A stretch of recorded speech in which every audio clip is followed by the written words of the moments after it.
大家好，我是小鹅。今天呢，我们用新鲜的菠菜和鸡蛋来分享好吃的，不炒不凉拌，简单营养又特别的好吃。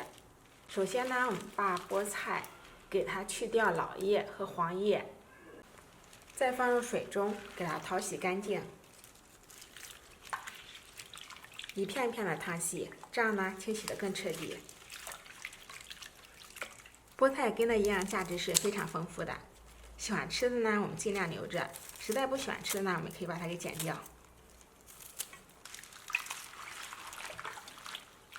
菠菜洗净之后放入开水中，我们焯水30秒左右，焯至变软，这样呢可以去下草酸，吃起来更健康。焯软之后呢，把它给捞出，过下凉水。焯好水的青菜呢，我们给它攥干水分。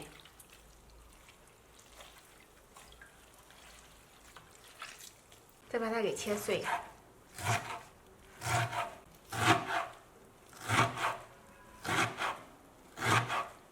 切好之后呢，给它放入盆中，然后打入2颗鸡蛋，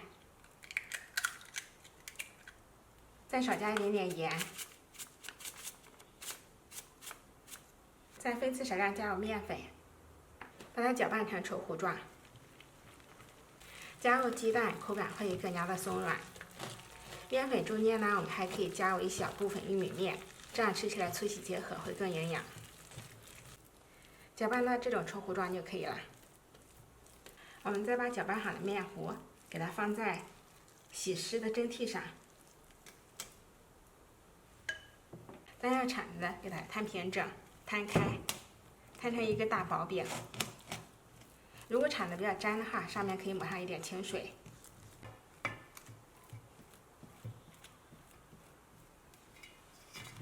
抹平之后呢，我们开水上锅，大火蒸10分钟，用刚才焯菜的那个水锅就可以了，这样可以节约时间。趁着蒸制的时间，我们准备一些蘸料，碗里面放入辣椒粉、蒜末、白芝麻，再浇上热油。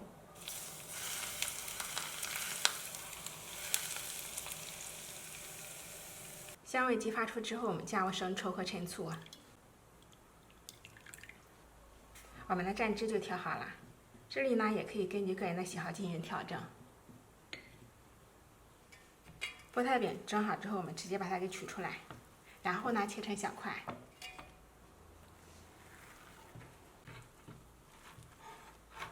我们看一下下刀的力度是非常柔软的，而且还又不是筋道。切好之后装盘，蘸上调好的料汁就可以开吃了。这样做出来的菠菜饼也叫做菠菜疙瘩，口感松软又筋道，非常的好吃，而且呢也特别营养。做饭呢简单快速，早上大概10来分钟就可以搞定早餐了。我家基本上隔三差五就做，全家老小都非常喜欢吃。很多青菜呢也可以用这样的方法做出来，比如说韭菜、芹菜叶子，做出来也非常好吃。连不喜欢吃菜的小朋友都非常喜欢，推荐大家试一下哦。今天的视频分享到这里就结束了，喜欢的话就收藏关注一下吧。下期节目再见，谢谢您的观看。